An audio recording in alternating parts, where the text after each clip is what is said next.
defense will present to Dak Prescott and the offense on Thursday night. Yeah, Laura, it's a little bit of a cat and mouse game during this week, right? You have Brian Schottenheimer telling Vic Fangio, hey, Vic, send me a message. Tell me how much you're going to play cover two. I don't know if he'll do that, but Dak Prescott, this will be the fourth start that he's had of his career against Fangio. Saw him in 2016 as a rookie, just the third start of his career, again in 21, again in 23. And he's got 5 touchdown passes and 1 interception in those games, but he has just a 1-2 record. And remember, he didn't play against the Eagles last year because of that hamstring tear that required surgery. But he said the Eagles defense, not very complicated. They keep it simple. Brian Schottenheimer said they're an elite team when it comes to pre-snap communication.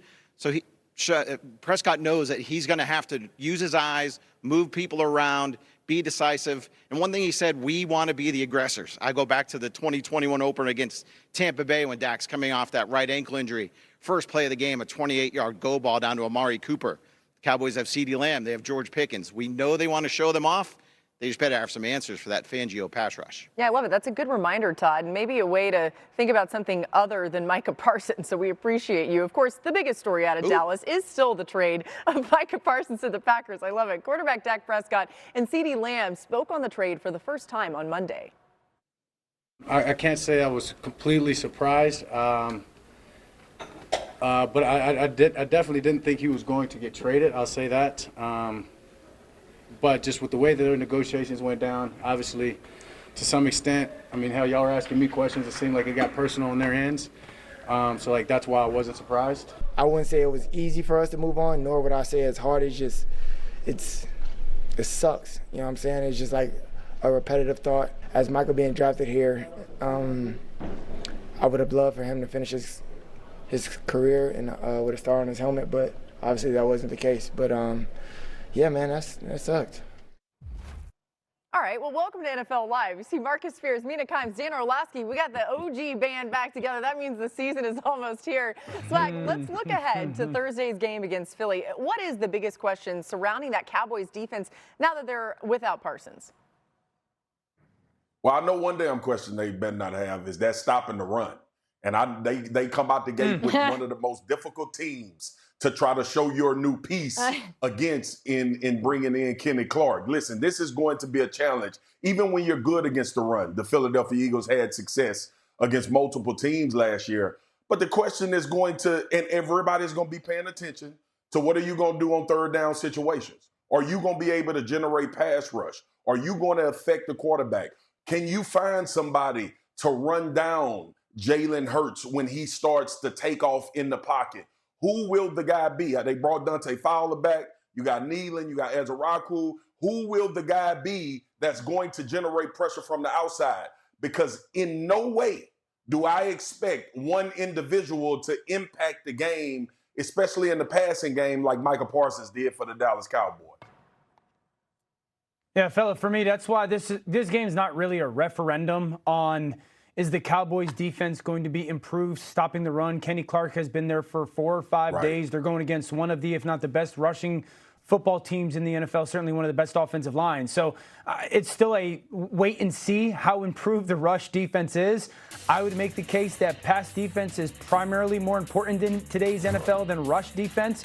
But with the addition of Kenny Clark, if Odighizuwa and him can help, Marcus's point, that'll be the most fascinating part of this game. When and if the Cowboys defense can get the Eagles into passing situations, does anybody sniff getting close to Jalen Hurts? But again, let's give this defense in Dallas a couple weeks to set in before we see if they've improved in the run defense area. Well, they better get some pressure on Jalen Hurts, Dan, because I think lost in all of this conversation about the defensive line and Parsons and the run defenses, there are major holes in this secondary. The back seven, really, the linebacking group, question marks, a weakness in my mind. Secondary, Trevon Diggs is activated. He himself has said he might be 75%. A.J. Brown, not the player you want to be 75% against if he's out there. Deron Bland, I don't know if they play him at the nickel in this one because of Devontae Smith, but then if you do that, you open up another glaring weakness at cornerback too. We know the math problem that this Eagles offense presents for defenses. If you stack the box against the run, you play man coverage, they'll punish you through the air. And I worry that if Dallas does focus on stopping Saquon Barkley, they're going to get obliterated through the air because of the weaknesses they've got in the back end. Yeah, MK, I think one of the things that's interesting, not only Thursday night, but about the secondary in general is Trayvon and really Deron Bland were ball hawks, but in many times, like playing man coverage, they would just have the ability to sit on stuff and pick the ball off. Matt Eberflus is not a man coverage kind of centric coach. They're going to play a lot more zone and a lot more shell down in Dallas. How do those secondary players, they're great players, but how do they fit in? Do they have the same amount of impact indifferent of the pass rush? Yeah, guys, something that I think is going to be huge. We just saw this. Eagles Pro Bowl guard Landon Dickerson upgraded to a full practice today, putting him on track to be able to play Thursday night. That's big. Wow. Also, Dan, people are worried that you're making a hostage video. He's just at the U.S. Open, guys. It looks a little weird, Dan. I don't know what your background is. I am literally in a dark closet. Yeah, That wall okay. look expensive, for you. though. That wall look expensive. Yeah, we all kind of, I kind of fell off a cliff there because I got so distracted by whatever Dan's doing. All right, in this article released this morning by Jeremy Fowler, new details emerged about how the Micah Parsons trade actually went down. This is pretty interesting. Some excerpts from the article, you can check it all out on ESPN.com. But the pivotal meeting that led to one of the most shocking NFL trades of the past decade occurred on a pleasant North Texas morning in mid-March. 5 months and a lifetime of ill feelings ahead of any deal being put to paper. The Cowboys believed they had a deal in place with Parsons and would continue to insist that he had agreed to it. Though the exact terms aren't known, Cowboys sources insist they offered more guaranteed money than the $136 million Parsons would get from Green Bay, albeit spread across a 5-year extension, not the 4-year extension that the Packers worked out. Quote, it was north of $150 million, the source said.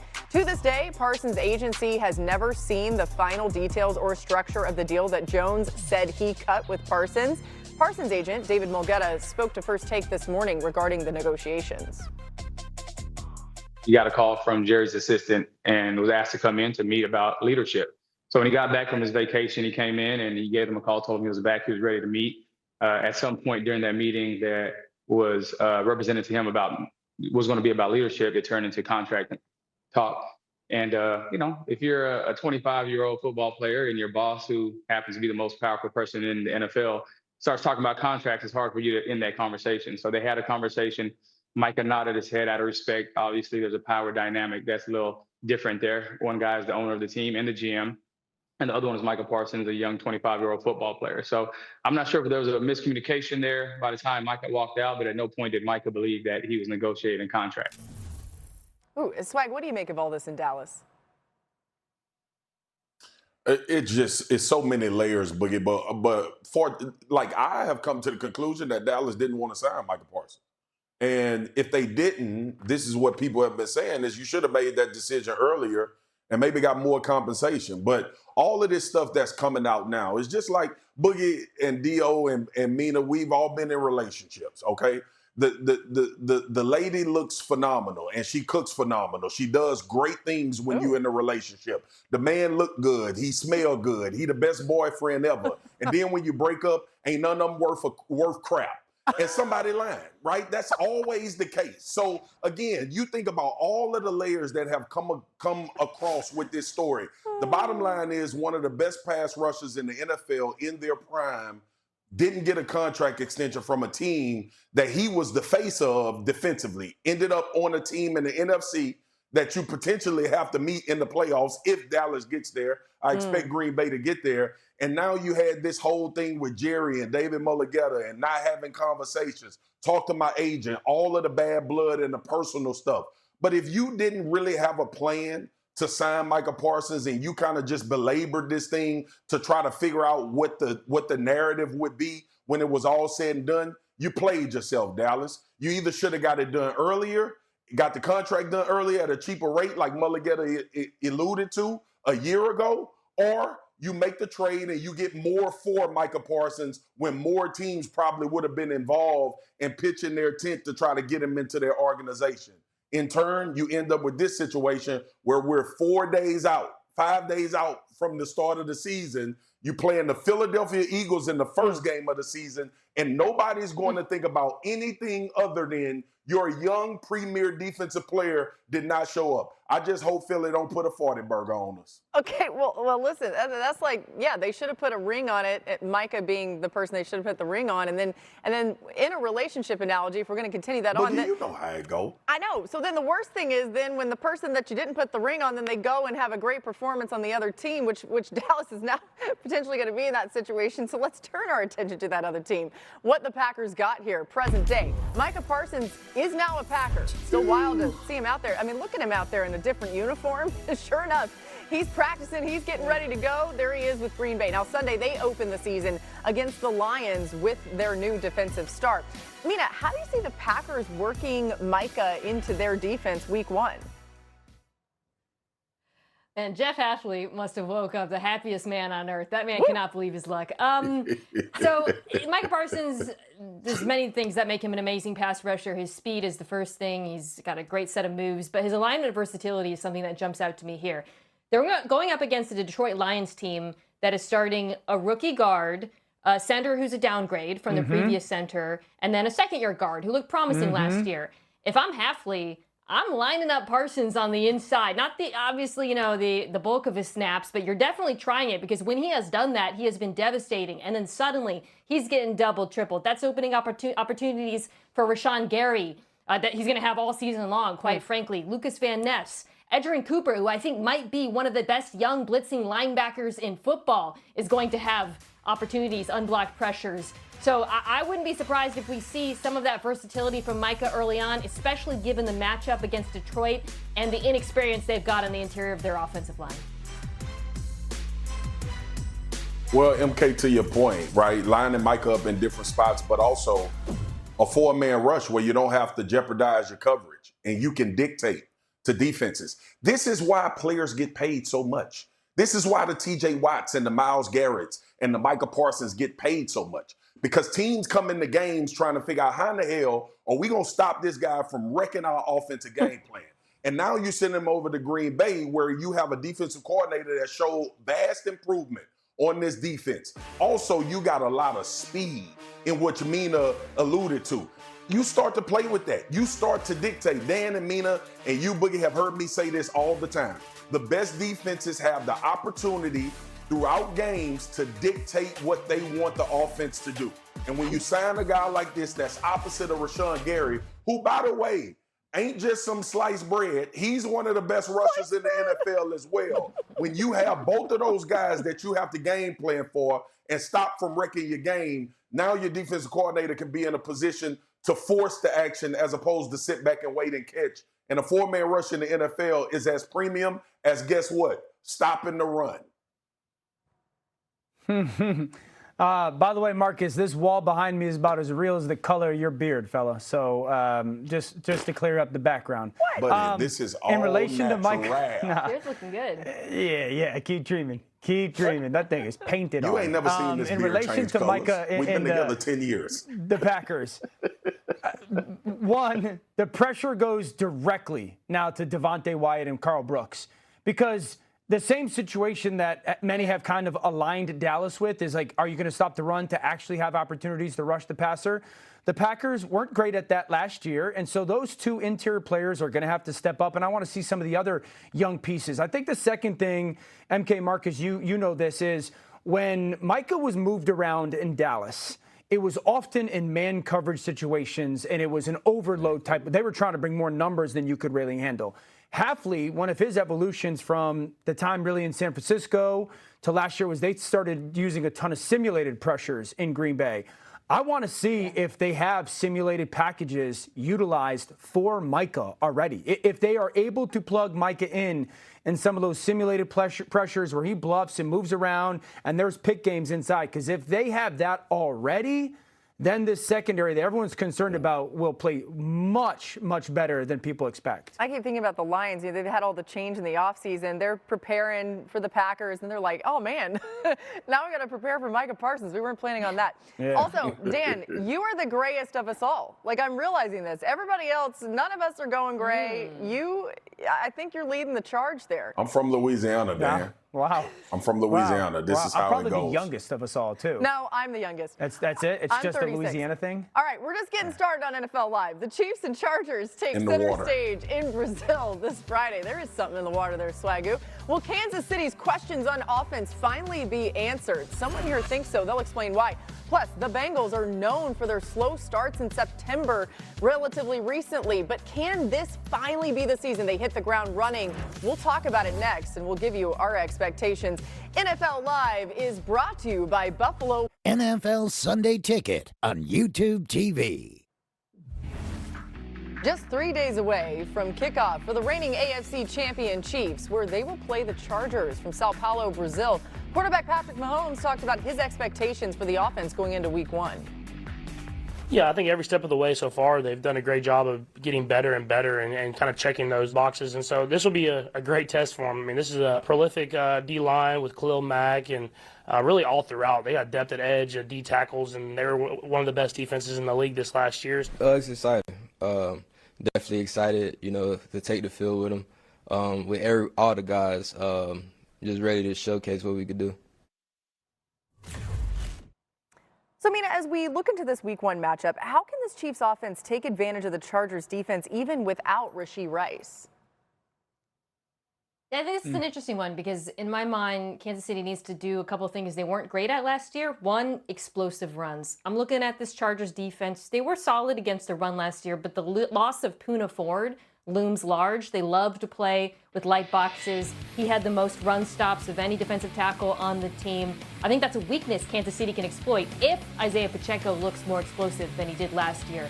And then the other thing I'd like to see them do is throw deep. This Chargers defense under Jesse Minter has been so good at tackling and keeping things in front of them. It's a big part of why they were 4th last year in EPA per play, against short throws, 24th against deep throws. Now, the question, of course, with Kansas City is who can go over the top? Is it going to be Xavier Worthy? Is it going to be Hollywood Brown? Can the offensive line protect Patrick long enough to do so? I think that's going to be key for them, though, because I would really like to see him take a few shots downfield. Oh, yep. And we're back in the new season, and we all look at film and we think the same thing. But Mina, to your point about explosive runs, Right. Pacheco wasn't a big factor in that game last year. But you think about that's a big part. The Chiefs offense needs to be more explosive in general.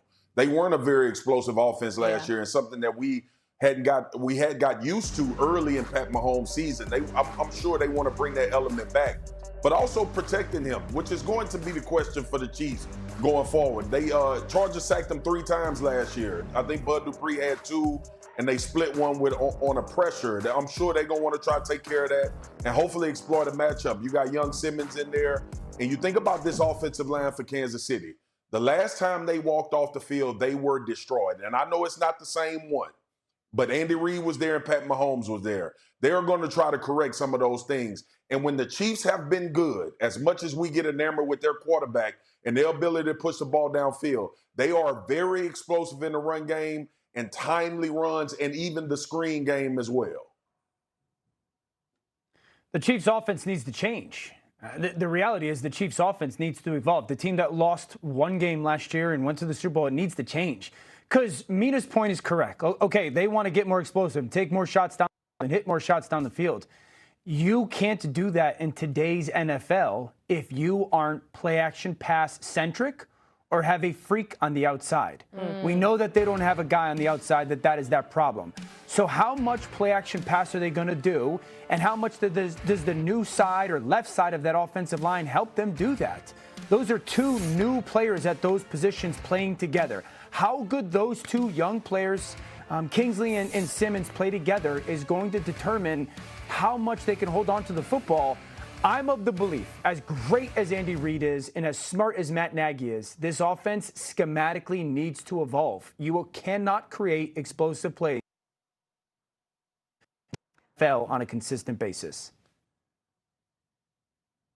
He came back to life. I was going to ask Dan a question. Dan, is that putting Pat under center more? Is that putting Pat under center more? Yeah, I mean, yes. Yes, they have to put Pat under center more. They have to put a couple more bigger bodies on the field. The run has to look like the play action. Like, there has to be those 3-level concepts. They were great at the sail concept last year, someone vertical, someone on a corner and flat, but that was really all that they were great at in the play action game. But it needs to be a little bit less catch and throw or catch and hope shot down the field, and a little bit more we are going to be. Yeah, I mean, the RPOs I still want, but there has to be more play action play action shots that happen from traditional sets. Yeah, this is fascinating because you know that Andy Reid is always ahead of the game, or at least usually ahead of the game when it comes to the offensive mind that he is. So it feels like they probably know they need to do some of this evolution, and if they do, we might see him back in the Super Bowl once again. All right, so much of the recent conversation has been about the Cowboys, but how about their Week 1 opponent in just a couple of days? The Eagles, the reigning Super Bowl champion Eagles, I should say. Jalen Hurts and company, they've been practicing. They were out there today, and before we know it, they're going to be beginning their quest for a repeat. We welcome in Sal Paolantonio for more on the Eagles as they look to kick off their title defense on Thursday night. As I was saying, and Sal, you were out at practice today. What can you tell us about the Eagles? They got some good news. What's going on? Laura, you made me chuckle. Yeah, let's talk about the Cowboys' Week 1 opponent. Those Super Bowl champs, the Philadelphia Eagles. I was out on the practice field here at the NovaCare facility about 3 hours ago, and there we saw, let's get right to the news, starting left guard Landon Dickerson, full participant in practice. Remember, he had knee surgery 2 weeks ago, was out of practice for 2 days with a back injury of some sort, but he's back, and that means that the Eagles offensive line will be at full strength against the Dallas Cowboys, and it's all hands on deck for the Super Bowl champs. A.J. Brown, wide receiver, also a Pro Bowl player. He has been dealing with a hamstring injury throughout the summer. He talked about attacking this Dallas defense under new defensive coordinator Matt Eberflus. Here's what he had to say. Listen to this. A lot of challenges, honestly. You know, it's a division game. I know everybody's focused on Micah, but, you know, the games be closer than what you think. So regardless of whatever the score was in the past, those games are one of our most physical games, and we know they're going to bring it. But they do a lot of good things on defense. I won't get into it right now, but, you know, it's definitely going to be a challenge Week 1. So. You know, Dallas week in Philadelphia is just different. It's like Christmas in September. And it's always crazy around here when these two teams play one another in the Rumble and the concrete jungles. I like to talk about it. But this is a once-in-a-lifetime event, Laura. Just think about this for a second. Dallas at Philly, Week 1 of the NFL season, hasn't happened in 55 years. Woo. Go back to 1970. Was the last time it happened in Week 1. That was in Franklin Field at the University of Pennsylvania. I got all the gray hair to prove it. I was there. I remember. Oh, I love it. Now, Sal, by the way, if it's Christmas in September, that means you're Santa Claus. There's just no doubt. I'm always Santa Claus. I got 4 grandchildren. Yeah, I can only imagine the joy coming out of that. All right, incredible stuff. Coming up, Aaron Glenn's head coaching debut is here as he looks to lead the Jets into a new chapter. Stay tuned to hear what Mina thinks is key in unlocking this offense's full potential. That's next. Weekend. One up top. Randy Moss, that got to be on You Got Moss. You got Moss. Most of the time I need, wipe down with a towel. He's into it big time. Hey, was that a Moss sighting? Y'all can help me say it. You got Moss. Just incredible news that Randy Moss is back. He and the Countdown crew get you ready for kickoff this week, Week 1, 10 a.m. Eastern on ESPN and the all-new ESPN app. All the early breaking stories, injury updates, previews of each game right up to kickoff, everything you need to know as Week 1 will already be underway, but underway in full on Sunday. Now, as Week 1 nears, it's time for highly anticipated rookie debuts. Let's get into some quick reads. Dan, kick us off. What rookie are you looking forward to debuting the most this week? Yeah, the number 1 pick, Cam Ward, and talk about a ridiculous challenge. He's playing the Denver Broncos. Cam Ward is the first pick in the NFL draft that, we obviously did not talk about enough in respect to where he was drafted. He's looked at times really impressive this preseason. He has thrown the football down the field. This young man does not like checkdowns. I wanted to just see how he performs against Denver's defense. Denver's going to have a top 3 defense in the NFL. If he performs well and looks like he belongs, that is a beautiful sign for the Titans' future at quarterback.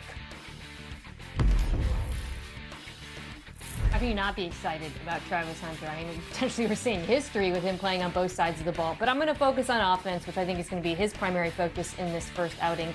I'm really excited to see how Liam Cohen utilizes him, how he finds ways to put him in motion, get him free releases, take advantage of all the attention paid to Brian Thomas Jr. Hunter is such a special athlete with the ball in his hands, and Liam Cohen is very good at finding ways to get the ball to his playmakers in space. I'm excited for this marriage. I'm going Abdul Carter. I can't wait to see this Giants pass rush, but you add a dynamic athlete like this across from Brian Burns and Dexter Lawrence and all of those guys. I said it earlier this offseason, the Giants are going to give people problems if they can get them in passing down situations. This rookie is super athletic, strong coming off the edge. I cannot wait to see the New York Giants defensive line, but more importantly, this rookie Abdul Carter added to what's already a dominant pass rushing unit. Yeah, we can't wait to see him, but the other teams, they don't want to see that pass rush from New York. All right, Aaron Glenn, he's making his coaching debut on Sunday, head coaching debut. The Steelers are coming to town. Of course, one of the first moves Glenn made in New York was moving on from Aaron Rodgers, who eventually landed in Pittsburgh. As for Glenn's new quarterback, Justin Fields, he met with the media earlier this afternoon. It's just all about, me playing efficient, me playing smart, taking care of the football on the offensive side of the ball, especially this upcoming Sunday. I think they led the league in turnovers last year, so that's going to be one important factor that we're going to look to do this Sunday. And like I said, just continuing to get better each and every day, each and every week, and progressing throughout the season. You got some raised eyebrows from those conspiracy theorists on the script writing of the NFL script writing conspiracy with this game. Dan, either way, the Jets elected to go with Justin Fields instead of Rodgers. What are you looking to see from the New York offense in Week 1 against Fields' former team? 45 runs at least. I think the Jets should try to run the football for at least 45 rush attempts against the Pittsburgh Steelers. So I look at it this way. Ben Johnson in Detroit, they ran the ball about 30 times a game. Okay, so Tanner Engstrand, who was in Detroit with Ben Johnson, now the offensive coordinator with the Jets. So 30 rushes is what he's used to. Justin Fields has run the football in his starts in the NFL at about 9 times a game. That's 40 right there. If I'm the Jets, I'm going to make this an ugly football game. I'm going to make it a violent, physical football game, specifically if Cam Ward doesn't play. And I want to get it to the fourth quarter and make it and use motion in my run game as much as possible. That is what Pittsburgh has struggled with defensively, stopping the run. Honestly, my number was 50 at first, and then I dropped it down. I will run the football 45 or more times. Dan, I am dying because we did not talk before this. I wrote down 10 carries for Justin Fields and watched the hell out of that Ravens tape against the Pittsburgh Steelers. And I wrote 10 because, look, this Jets offense is not going to have many advantages against most teams. Let's be real. I think they're going to have a sneaky, decent offensive line, which they've invested a lot in. The one advantage they should have in every game is a numerical advantage. If Justin Fields does not carry the football significantly more than he did last year, I want to go back to Chicago when he had 160 carries. I don't know what they're doing because that is how they can beat teams, is his legs. He's still an elite runner. And this isn't saying he can't throw the ball. It's saying lean into what you do best and where you have an advantage over these teams. And it is absolutely something they should do against Pittsburgh Steelers. And if they do it, it'll be a good test for the Steelers defense. Yep, I love y'all, and this is our first disagreement on the season. I agree that they should run the ball a lot, but this team not going to be successful if Justin Fields don't progress at pushing the ball down the field. Y'all, we know it. We've been talking about it for years. We can have these conversations about they got to run it 45 times. If they do that per every game, they not going to win nothing, okay? That's just going to keep them safe, and hopefully teams give up some explosive plays in the run. This guy is going to have to become an intermediate and a better deep ball thrower based off of them being able to run the football. I get it that that's the best way to go forward, and his legs are dangerous, and you have to use them. But the reason why we talk about the Ravens and the reason why we talk about these quarterbacks is because, one, Lamar had progressed. He's pushing the ball down the field at a very high level. That is something yet to be seen from Justin Fields. And cool, if you want to be the Jets and establish the line of scrimmage and be physical, great. And you're going to still lose. He's going to have to start pushing the ball down the football field for a team to have success with him as starting quarterback. Yeah, I'm with you, just not in week one, numbers, though. I agree throughout the season, but Marcus, you're talking about a secondary that is Joey Porter Jr., Jalen Ramsey is going to be all over the place, the addition of Darius Slade. Like, this is a big-time secondary. They've got Garrett Wilson, a really nice player in New York, obviously. But in this game is 45-plus rushes. See if your defense can dominate Pittsburgh's offensive line and find a way to steal the football game. I agree that he'll have to evolve at some point. I don't think you try to do it week one. Yeah, I hear you, Swagoo, on your point there. I was about to do a pulse check on you. You're the run the dang ball guy over there telling us I know. You didn't like it. I thought you'd be giving these guys snaps. But anyway, I hear your point. I'm glad you're okay. All right, new on NFL Live here. Check out this from our Jets reporter. Season, talking about what's on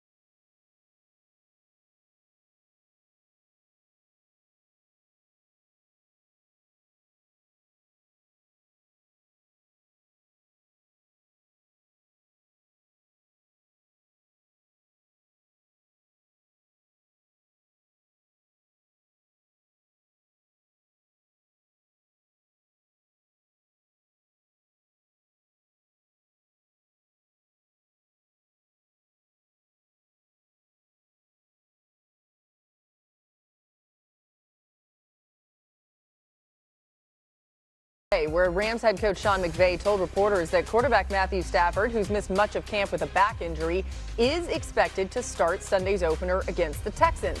Now, Stafford will need to watch out when he's under pressure on Sunday, especially against this Texans team. Last season, Stafford struggled to be efficient under pressure, ranking 17th in completion percentage.